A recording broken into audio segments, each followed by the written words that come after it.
right, everybody. Welcome back to another episode of Hawk Droppings. I'm your host, Hawk. I've been away from this for a couple of weeks. I took a week over Thanksgiving just for mental health, and then last week I was sick all week.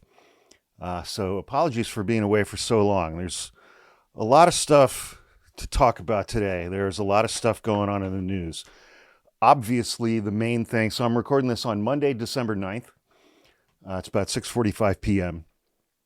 The main thing that happened today was police arrested the suspect, Luigi Mangione, a 26-year-old young man, in the basically execution of Healthcare United CEO Brian Thompson last Wednesday on the streets in Manhattan.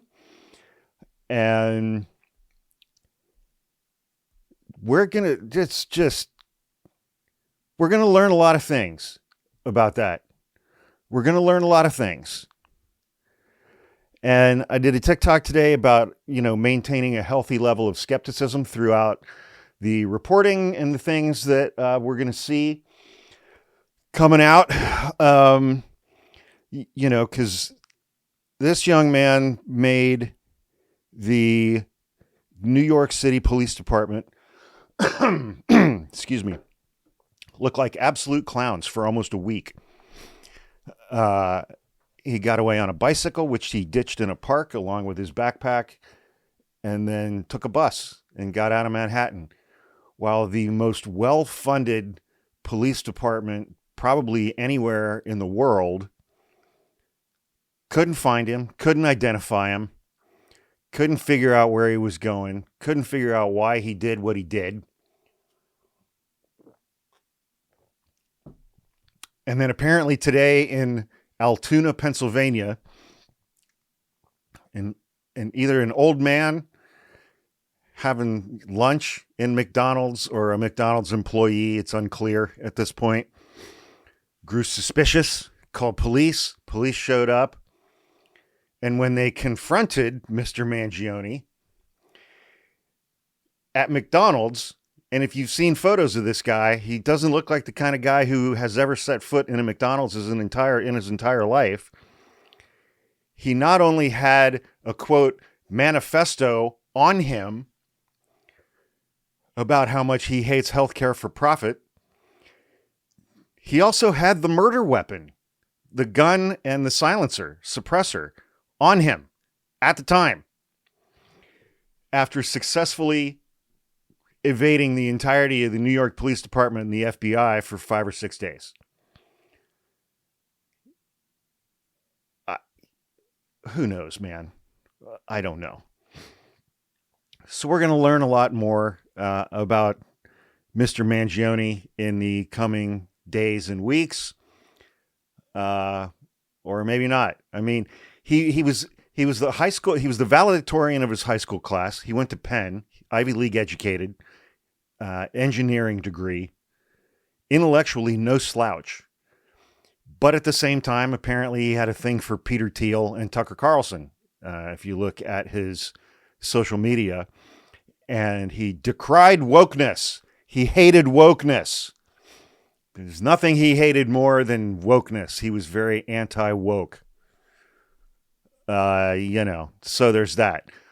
Also going on in the news, we're going to talk. So what are we going to talk about today? We're going to talk about Syria. We're going to talk about Iran. There's been a lot going on internationally. We're going to talk about Donald Trump threatening to imprison the January 6th committee.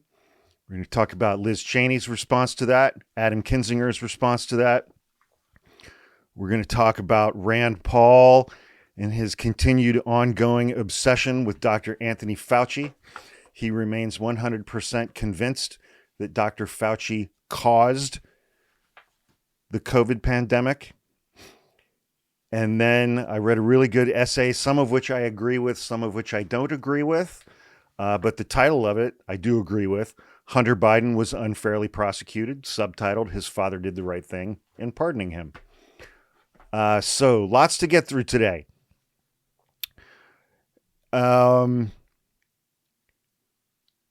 Let's start with Syria. What happened in Syria? there's been a civil war going on in Syria for 13 or 14 years, dating back to Obama's presidency. I mean, remember that Obama, drew a red line in the sand. And that red line was whether Syria's dictator, Bashar al-Assad, who came to power right after his father, same last name, the two of them combined ruled Syria for around 50, 55 years. And that came to an end within the last couple of days. And it came to an end very rapidly.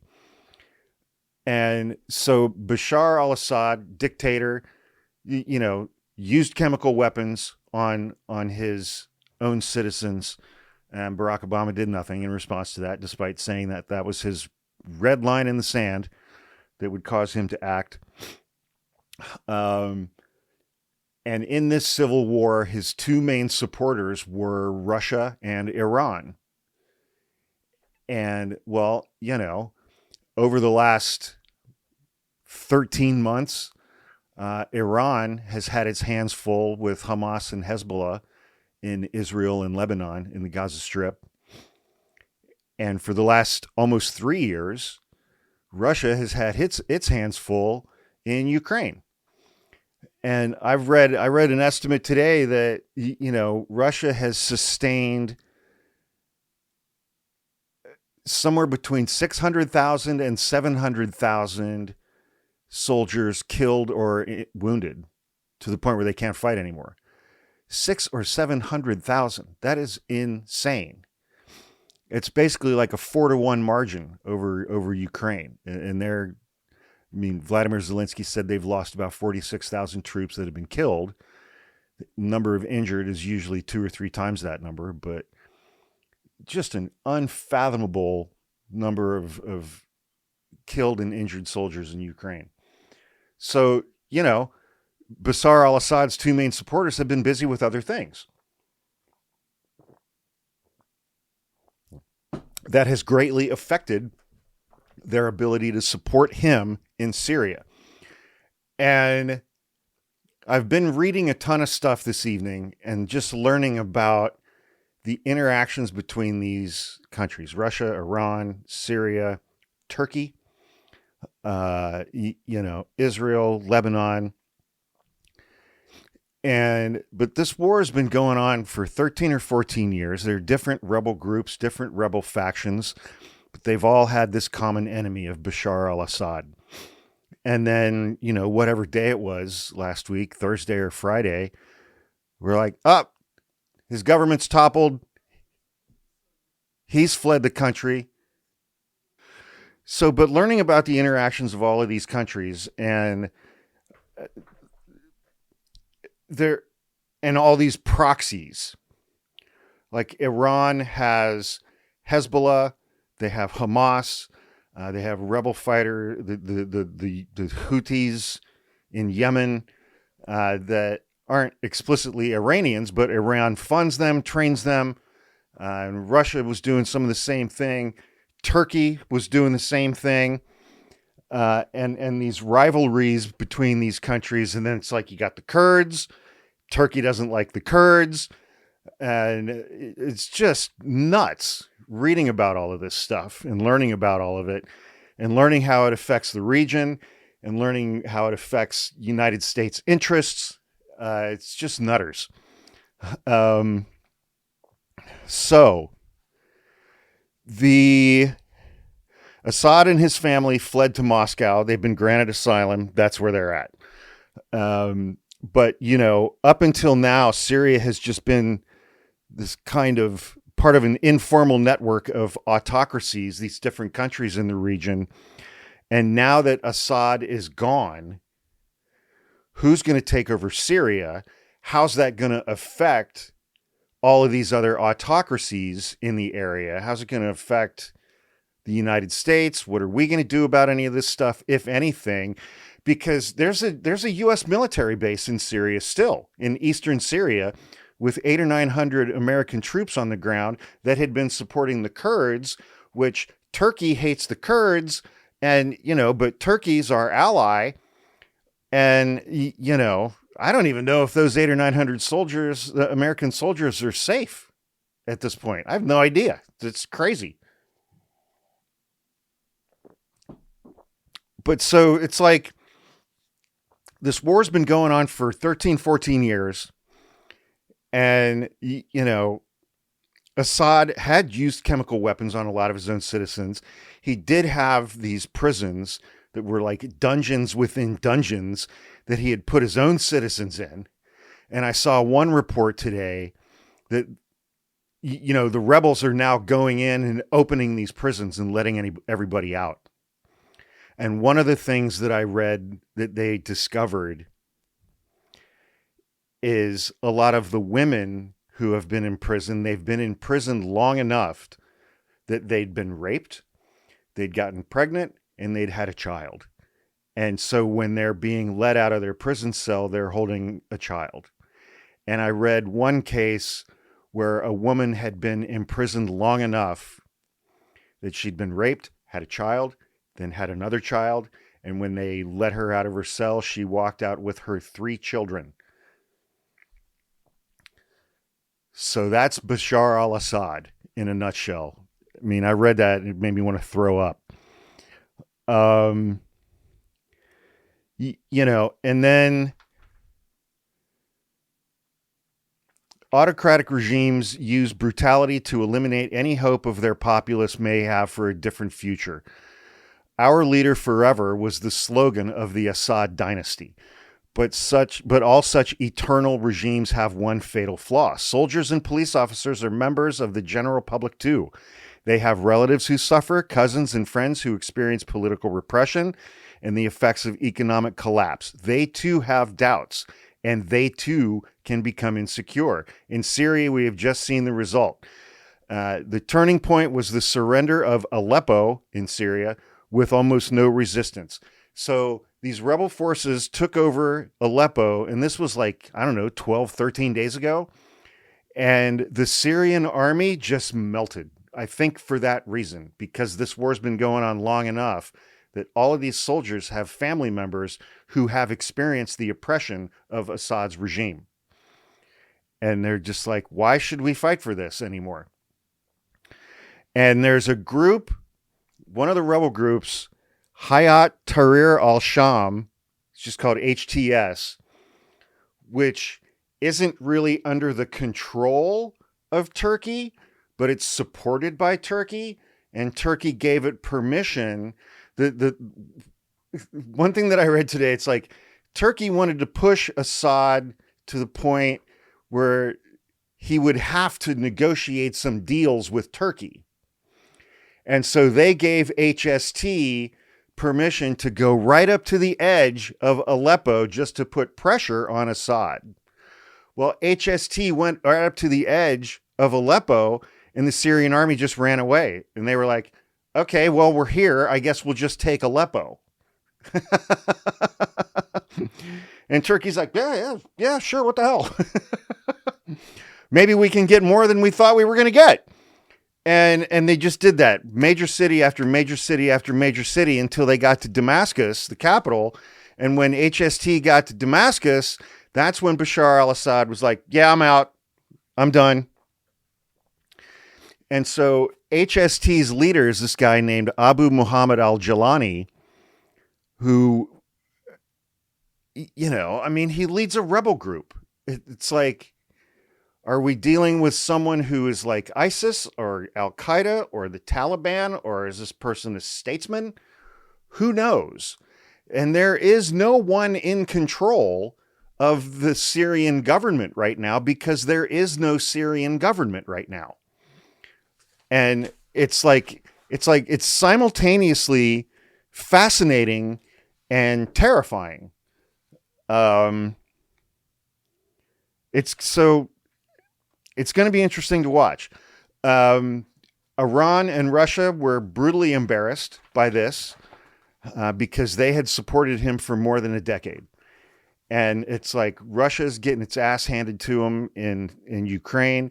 Iran is getting its ass kicked all over the place with Hamas and Hezbollah by Israel in the Gaza Strip and Lebanon.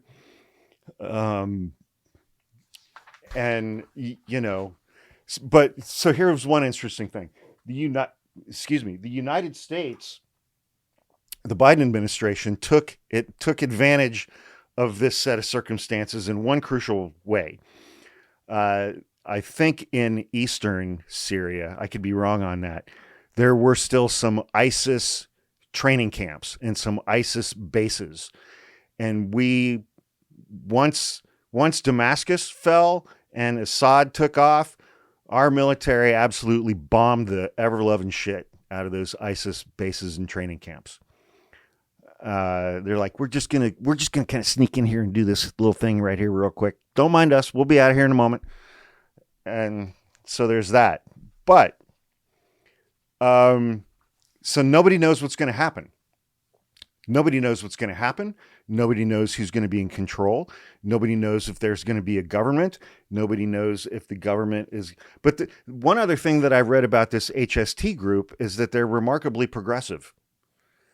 They have said, don't destroy the institutions, the monuments, the museums of Syria. Don't destroy its history. We need to come in and do this responsibly. So who knows, man? But it'll be interesting to see what happens.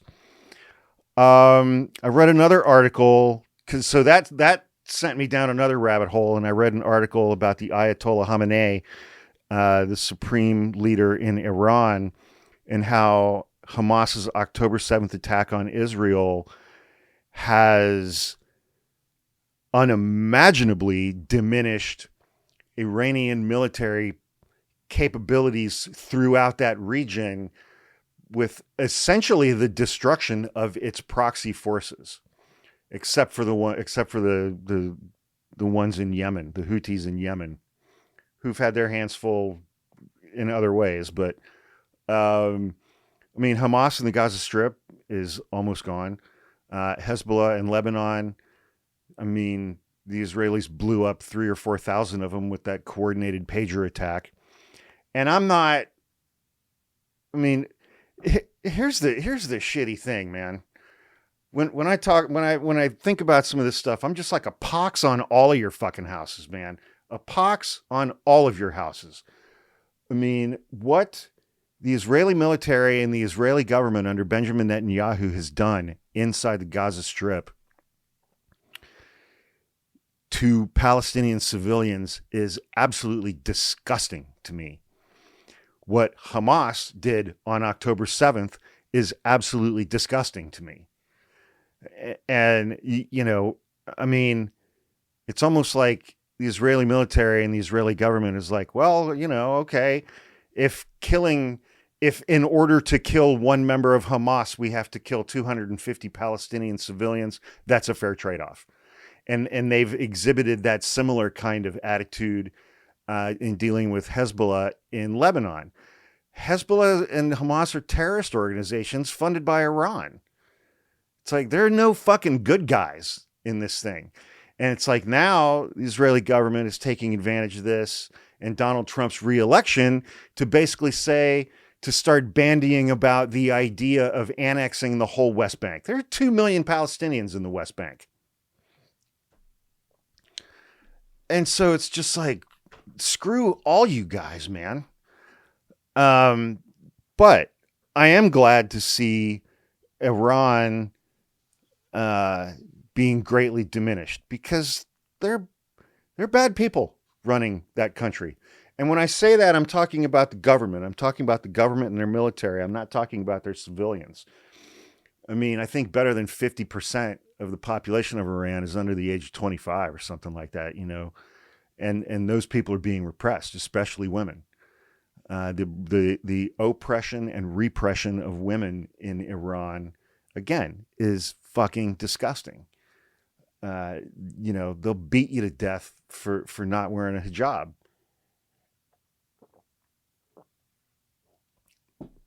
We're not talking about good people. We're not talking about good places in these governments. But Iran funds Hamas. Iran is much closer to Hezbollah in, holding Hezbollah close to its chest. They support Hamas, but they're kind of like, they're that one weird cousin that, it's like, yeah, we support him, but. And Hamas did what they did on October 7th. And I read one article. Well, I'll read this. When Hamas's Yahya Sinwar launched Operation Al-Aqsa Flood against Israel on October 7th, he intended to deal a decisive blow against a powerful nation state, and he succeeded. But the state his attack has devastated turned out not to be Israel, but Iran, his key sponsor. I don't know that he set out to deal a decisive blow to Israel with what happened specifically on October 7th. I mean, I kind of feel like his intention, and I don't know the guy, I don't know anything about this guy. I'm just kind of analogizing in my own head. It's like when, as we've had time to reflect on what Hamas did in Israel on October 7th, well, I'm kind of like, oh, yeah. And I've heard people say, that's their 9/11. The most Israelis killed on Israeli soil in one single day since the founding of that nation. Things along those lines. And I'm like, and people have said that's their 9/11. And, look at what Al-Qaeda did and what Osama bin Laden did to the United States with the 9/11 attack. Yeah. Planes hit the buildings, people died. Planes crashed and people died. But I look at the more lasting effect of 9/11 through the lens of what we did to ourselves. We launched a 20-year war in Afghanistan, a 20-year war in Iraq based on Dick Cheney's lies. And, what did we kill? 1 million Iraqi civilians over 20 years. Both of those wars lasted 20 years. Trillions of dollars. And we had the Patriot Act, whereby we, voluntarily surrendered all kinds of civil rights in a very patriotic and bipartisan manner. And it became more of an expression of self-destruction from within than anything that Osama bin Laden and Al-Qaeda did to us. And for the last 13 months, I've just really viewed the Israeli military and the Israeli government under Benjamin Netanyahu through that war, or through that lens. I mean, Israel, in its response to October 7th, has completely isolated itself on the world stage. Populations around the globe are protesting and have protested against everything that Israel has done in response to this, relative to Palestinian civilians in Lebanon.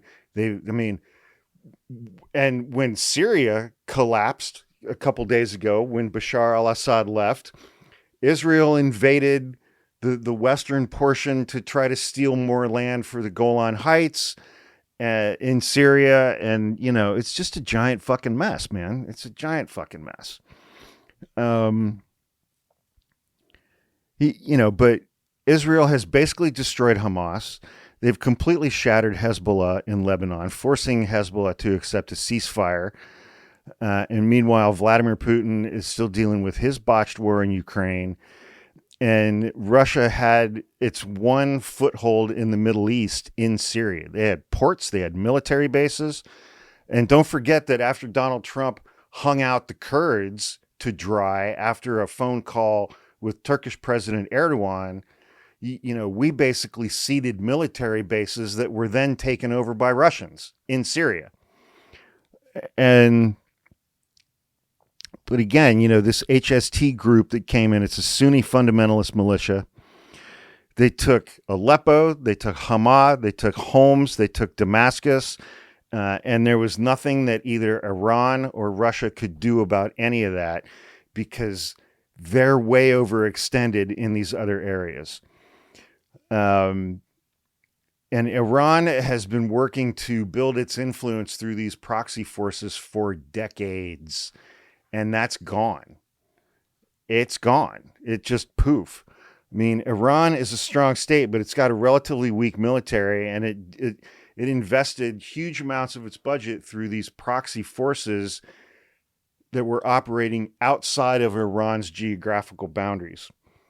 And I think if there is a winner in any of this right now, apart from hopefully the Syrian people, depending on what kind of government takes over, is Turkey. Turkey didn't control the HTS, but kind of pretty much did. And and Turkey and the HTS itself didn't understand when they began this offensive like 12, 13 days ago through these cities one by one, that the Syrian military was just like, that's it. We've had enough. We're done.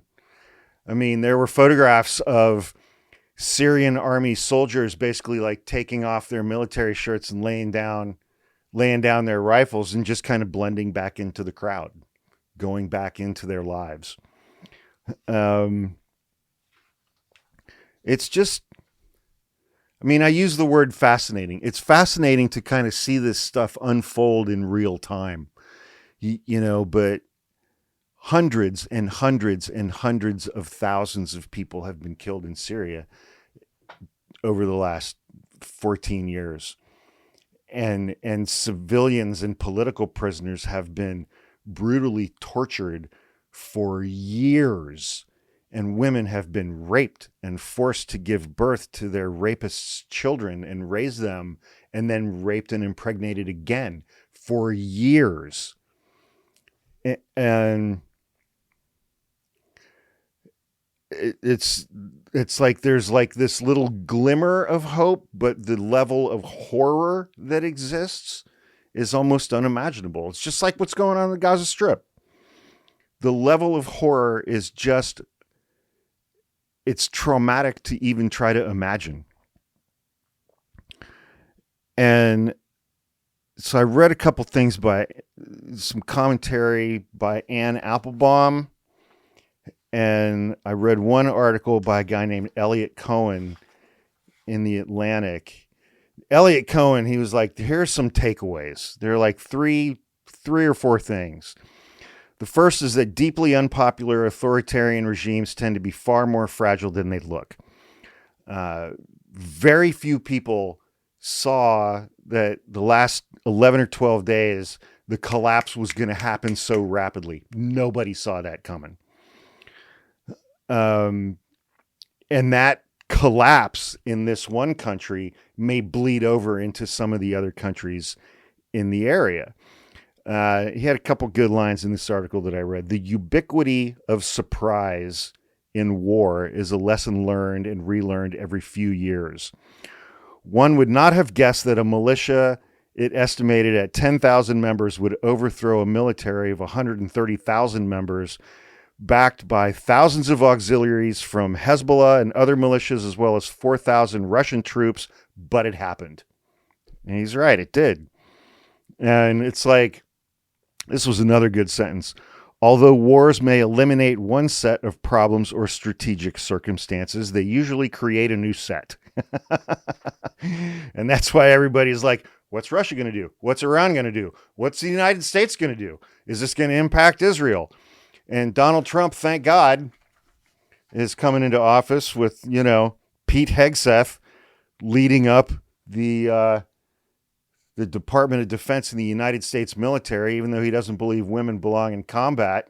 Women are some of the best fucking fighter pilots we have in this country, and they can bomb the shit out of things. And so we'll see if he comes around on that. But on Saturday, Donald Trump himself weighed in on these events, saying Syria is a mess, but is not our friend.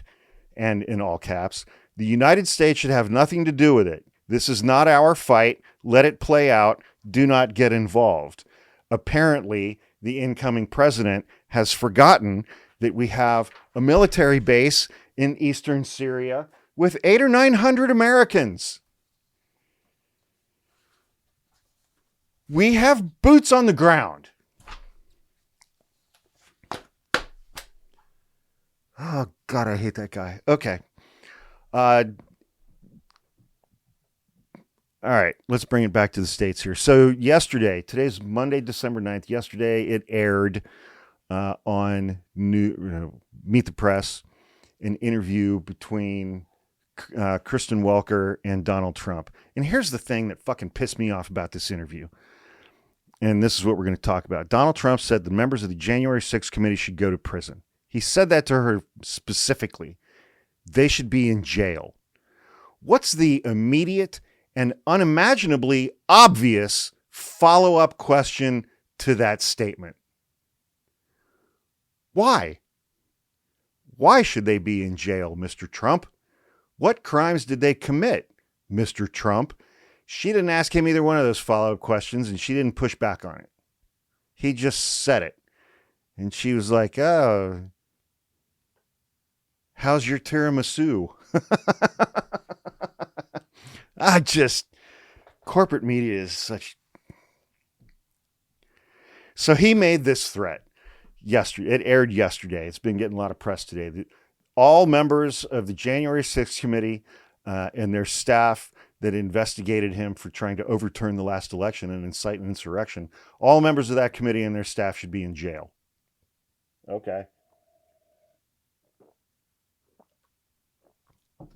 Liz Cheney pushed back on that today, saying, here's the truth. I thought this was a good statement.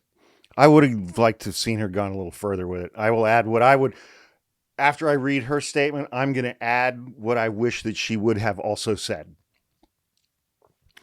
Here's the truth. Donald Trump attempted to overturn the 2020 presidential election and seize power. He mobilized an angry mob and sent them to the United States Capitol, where they attacked police officers, invaded the building, and halted the official counting of electoral votes. Trump watched on television as police officers were brutally beaten and the Capitol was assaulted, refusing for hours to tell the mob to leave. Close quote. I would have added, many of his actions that day constituted felonies, and he was indicted in Washington, D.C. Circuit Court, District Court, for at least 4 felonies, in detailing the activities of himself and 6 unindicted co-conspirators in their efforts to overturn the 2020 election. Donald Trump says that members of the January 6th committee should be in prison. He was the one who was indicted, and he should be in prison. Boom. That's the rest of what I wanted to hear. Donald Trump then made a statement saying that the January 6th committee destroyed evidence. She said that is ridiculous and false. There is no conceivably appropriate factual or constitutional basis for what Donald Trump is suggesting. A Justice Department investigation of the work of a congressional committee, separation of powers, executive, legislative, and any lawyer who attempts to pursue that course would quickly find themselves engaged in sanctionable conduct. Liz Cheney's going to sanction you. Well, Liz Cheney's comments caught the attention of an unimaginable MAGA dickhead named Mike Davis, who's an attorney who served as a law clerk for Supreme Court Justice Neil Gorsuch. He had some other experience, blah, blah, blah, blah. He was rumored to be, at one point, Trump's nominee for Attorney General, but he was way too extreme even for Donald Trump. And I mean, Liz Cheney said you're going to do things that are you'll get sanctioned. If any attorney who engages in this kind of prosecution will get sanctioned. And Mike Davis wrote, "Try it, Liz Cheney. When we sue your ass into the ground, your daddy won't be able to save you." So that's Mike Davis. I've deeply appreciated Adam Kinzinger's response, former Illinois congressman and member of the January 6th committee, Adam Kinzinger, Republican. His response to Donald Trump's threats that they should be put in jail. He wrote a couple paragraphs on, Substack. He wrote, if Donald wants to pursue, here's one thing I like about Adam Kinzinger. I disagree with 99.9% of his politics. He and Liz Cheney got one thing right, opposing Donald Trump for January 6th. Every single other thing they're wrong about. But Adam Kinzinger never calls him Mr. President, never calls him Mr. Trump. He just calls him Donald. If Donald wants to pursue this vindictive fantasy, I say bring it on. I'm not intimidated by a man whose actions on January 6th showed a cowardly disregard for democracy and the rule of law. A man too frightened to serve in the military, a man who requires a strong man like Putin to feel secure. While his supporters were attacking the Capitol, Trump sat in the White House, watching in glee as law enforcement and elected officials scrambled to protect our public. Let me find this. The truth has been laid to bear. The American people have seen the evidence, and no kangaroo court or hollow threats will change that. You may fool some of the people some of the time, Donald, but the tide is turning. It just may take a bit. I'm confident that the name Trump will be a stain on our history, and my son will be proud of what I did. So bring it on. We aren't afraid of the truth, but I suspect you are. Liz Cheney and Adam Kinzinger did commendable, honorable, and truly patriotic work with the January 6th committee and in their opposition to Donald Trump. They did. They deserve recognition for that. Rand Paul, my buddy. You know what, man? I still get so much entertainment value, I guess, out of remembering that one time that, Rand Paul's from Kentucky. He lives in Kentucky. He had such a contentious, angry, hateful relationship with one of his neighbors that one day when Rand Paul was out on his riding mower mowing his grass, his neighbor came over, physically attacked him, beat the shit out of him, broke some ribs. I mean, he wound up in the hospital. The neighbor kicked the absolute shit out of Rand Paul. And he got prosecuted. He did a little bit of jail time for that. But Rand Paul's neighbor hated him so much that he was like, I will do that. I will do some time if I get to just beat the fuck out of this guy. And so he did. And, so let's pour one out for Rand Paul's neighbor. Senator Rand Paul continued his years-long crusade against Dr. Anthony Fauci, telling a conservative radio host Monday that he would again pursue criminal charges against the country's former top infectious disease expert now that Trump is in the White House. He went on Glenn Beck's radio program. I've sent several criminal referrals on Anthony Fauci twice to the Department of Justice without a response. I will send those referrals again. If Biden preemptively pardons Fauci, it will seal his fate as the architect, the author, and the godfather of the pandemic. I'm surprised he didn't say plandemic. Paul went on to say that Fauci is the one that funded the pandemic and allowed the research to not be scrutinized. And we really have him with his own words. We have him dead to rights. If the president pardons Fauci, I think it will just cement his role in history as being the architect of gain-of-function surgery. Maybe I'll Google that to learn what it means. Maybe I won't. I don't know. Beck added that he hopes, Glenn Beck added that he hopes Kash Patel, Trump's pick for FBI director, releases the raw evidence that has been gathered, kind of like the Twitter files, where we can see all the stuff that has been classified that should be seen by the American people. Rand Paul agreed and said he thinks that Patel should release a still classified FBI report on the pandemic if confirmed to the Post. Anything having to do with Russiagate, anything to do with the abuse of the FBI to go after Donald Trump, all of that has to be released to the public as well. I love that these fucking potatoes want all of this like classified stuff about Donald Trump's criminal activity to be released, declassified, and released to the public. Okay. All right. Last. Former federal prosecutor Christy Greenberg wrote a good essay in the Atlantic, Hunter Biden was unfairly prosecuted. His father did the right thing. I agree with some of it. I disagree with some of it. I generally agree with her overall conclusions, which I think are summarized quite well. Hunter Biden was treated worse than any ordinary citizen because of his family connections. It's good for the country when the president acts against injustice. President Biden rightly condemned the injustice of his son's prosecution and did the right thing by pardoning him. I forgot her name already. Christy Greenberg worked as a federal criminal prosecutor for the U.S. Attorney's Office for the Southern District of New York for 12 years.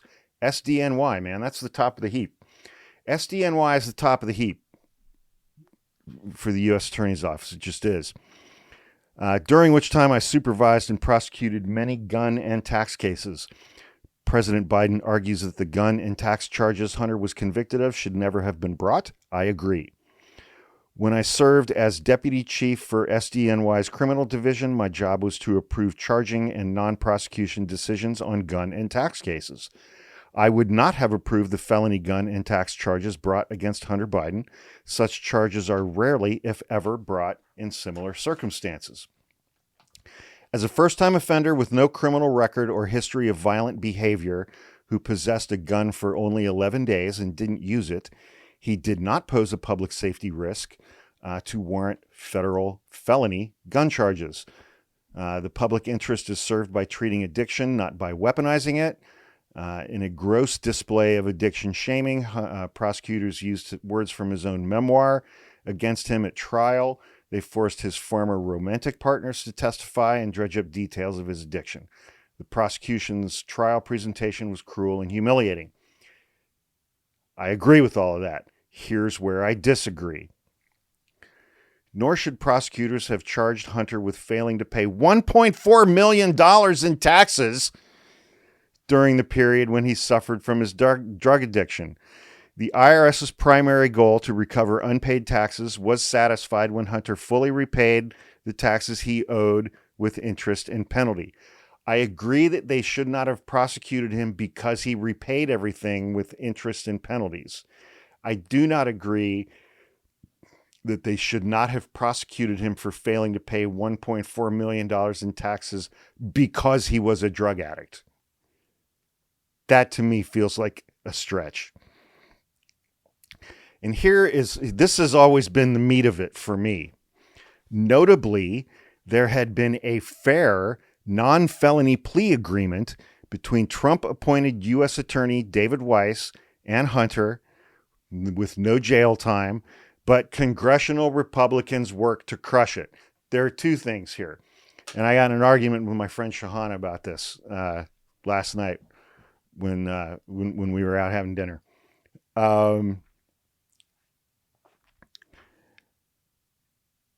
David Weiss is a bad U.S. attorney. He crafted a plea agreement that was not all-inclusive. Anytime you're a criminal defendant and the prosecutor says, here's a proposed plea agreement, you assume that it is going to wrap up everything and be final. It's going to have finality to it. And the judge threw out this plea agreement because Hunter Biden and his attorneys were like, this is everything. After this plea agreement, then David Weiss goes on his merry way and investigates other people. This is it. It wraps up everything. And David Weiss was like, oh, no, I'm going to keep investigating Hunter Biden. Yeah. So the judge threw out the plea agreement because it's a contract. There was no meeting of the minds. There was no mutual understanding as to the terms. And however, this same prosecutor had been willing to let Hunter Biden plead guilty or no contest to all of these charges and walk away with no prison time and no felony record. Only after congressional Republicans and Fox News put pressure on him did he say, nah, actually, I'm going to put you on trial for these charges and have you indicted. And the only reason that congressional Republicans and Fox News did that is because he's Joe Biden's son. It was an explicitly political prosecution. David Weiss investigated Hunter Biden for 6 years. David Weiss's full-time job for 6 years as a U.S. attorney was investigating Hunter Biden. If you can't build a fucking case after 6 years, there's no fucking case to build. It's ridiculous. It's just stupid. And, and then it's like, so Trump gets reelected. He's going to bring in Pam Bondi as Attorney General. He's going to bring in Kash Patel as director of the FBI, both of whom have said, I can't wait until I can spend 4 years going after Hunter Biden and the Biden crime family. So in that context, I think Joe Biden's pardon of Hunter Biden was the right thing to do, because these people are rancid, dirty scumbags, and they were going to use Hunter Biden as a piñata for the entirety of Donald Trump's second term. Okay, that wraps up this episode of Hawk Droppings. It was good to have a little break. I'm happy to be doing this again and recording another episode this evening. I enjoyed all of that very much. I hope everybody had a good Monday, and please enjoy the rest of your week. Thank you for listening, and please, please, please be safe and take care of your mental, physical, and emotional health. Happy holidays. I'll see you guys soon.